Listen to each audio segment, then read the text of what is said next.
বন্ধুরা, আজকে বানাচ্ছি কাশ্মীরি আলুর দম। তো কাশ্মীরি আলুর দমের জন্য আমি আলুটাকে আগে থেকেই বয়েল করে আমি কাশ্মীরি লঙ্কা গুঁড়ো দিয়ে লবণ আর হলুদ আর কাশ্মীরি লঙ্কা গুঁড়ো দিয়ে ফ্রাই করে রেখে দিয়েছি। আর এখন আমি একটা মশলা বানাবো। একটা বড় সাইজের টমেটো, 7-8টা কাঁচা লঙ্কা, আদা কোচানো এটা আমি পেস্ট করব, একসঙ্গে দিয়ে দিব। মশলাটা একসঙ্গে পেস্ট করবো, আদা আর দেবো হাফ রসুনের কোয়া। ঠিক আছে, এগুলো আমি এখন পেস্ট করবো। ঠিক আছে, আমি কড়াইতে সরষের তেল দিয়ে দিলাম। আমি সরিষার তেল দিয়ে রান্নাটা করব। দিয়ে দিলাম 2টা শুকনো মরিচ,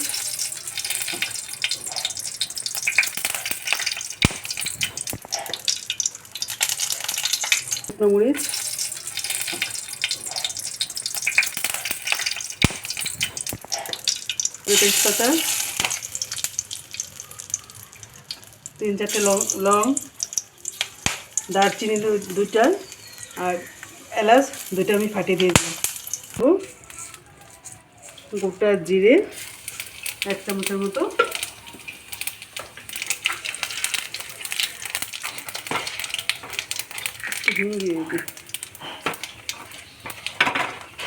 গোটা জিরে দিলাম। একটু ভাজা হয়ে যাবে, ফ্রাই হয়ে যাবে, আমি একটু হিং দেব।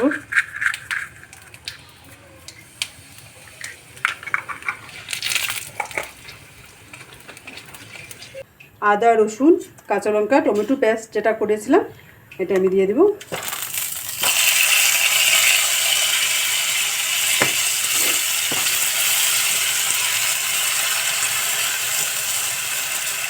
মশলাটা একটু ফ্রাই হবে, একটু হলুদ গুঁড়ো দিয়ে দিলাম। একটু ফ্রাই হোক, 5 মিনিট দিলে না ফ্রাই হোক, 5 মিনিট করে আসছি। একটু লঙ্কার গুঁড়ো, ধনের গুঁড়ো, জিরার গুঁড়ো,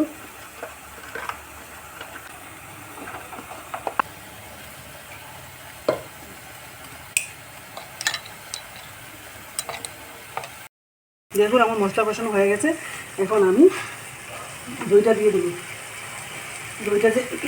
দইটা যে ফেটিয়ে রেখেছিলাম, এখন দইটা আমি দিয়ে দেবো।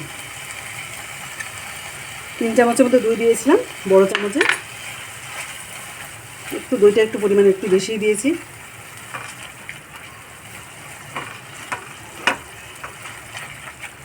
আর একটু ফ্রাই করে নেব, মশলাটা কষিয়ে নেব। আমি এখন একটু ঢেকে দিচ্ছি, তেলটা উপরে উঠে আসবে।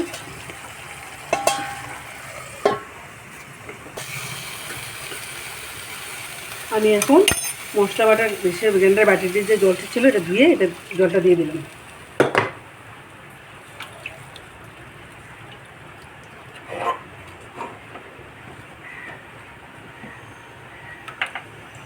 আর একটু ঝোল দেবো।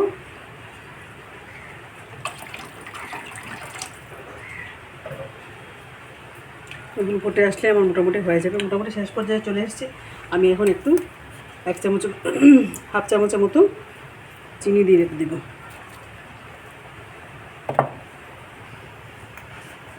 আমি এখন মিট মশলা দিয়ে দেবো,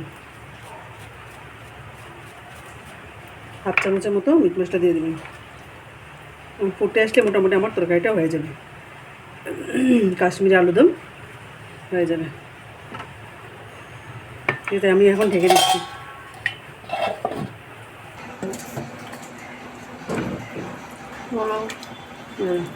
নামিয়ে একদম ফাইনাল।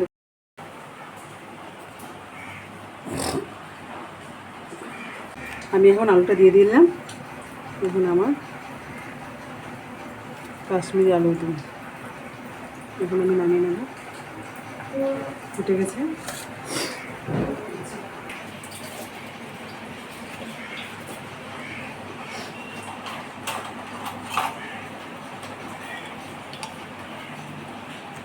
কাশ্মীরি আমার আলুদম মানে 1 চামচ আমি ঘি দিয়ে দিলাম, বড় চামচ 1 চামচ ঘি দিয়ে।